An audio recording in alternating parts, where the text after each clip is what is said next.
Versus Rajinikanth Dasara సంక్రాంతిలో box office war.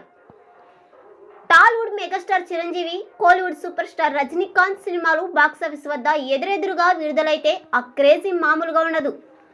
గతంలో బోలా Shankar, Jailer చిత్రాల సమయంలో పోటీ పడిన ఈ ఇద్దరు లెజెండ్స్ ఇప్పుడు మరోసారి దసరా సంక్రాంతి రేసులో తలపడే అవకాశాలు కనిపిస్తున్నాయి.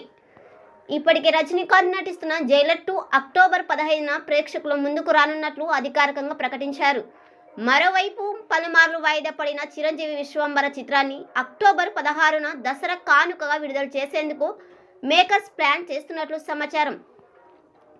అయితే ఈ విడుదల తేదీపై అధికారిక స్పష్టత రావాల్సి ఉంది. చిరంజీవి పుట్టినరోజు సందర్భంగా ఆగస్టు 22న దీనిపై క్లారిటీ వచ్చే అవకాశం ఉందని టాక్. ఇక దసరా పోటీతోనే ఈ ఇద్దరి బాక్సాఫీస్ వద్ద క్లాస్ ముగిసేలా కనిపించడం లేదు. 2027 సంక్రాంతి రేసులోనూ చిరంజీవి, రజనీకాంత్ సినిమాలు పోటీపడే అవకాశాలు ఉన్నట్లు సినీ వర్గాల్లో చర్చ నడుస్తోంది. కమల్ హాసన్ నిర్మాణంలో రజనీకాంత్ నటిస్తున్న ధర్మన్ చిత్రాన్ని పొంగల్ సందర్భంగా విడుదల చేసేందుకు సన్నాహాలు జరుగుతున్నట్లు సమాచారం. అదే సమయంలో బాబీ కొల్లి దర్శకత్వంలో చిరంజీవి నటిస్తున్న మెగా 158ను కూడా సంక్రాంతి బరిలో దింపేందుకు మేకర్స్ ప్లాన్ చేస్తున్నట్లు తెలుస్తుంది. అయితే పెద్ద సినిమాల విషయంలో విడుదల తేదీలు చివరి నిమిషంలో మారడం సాధారణమే.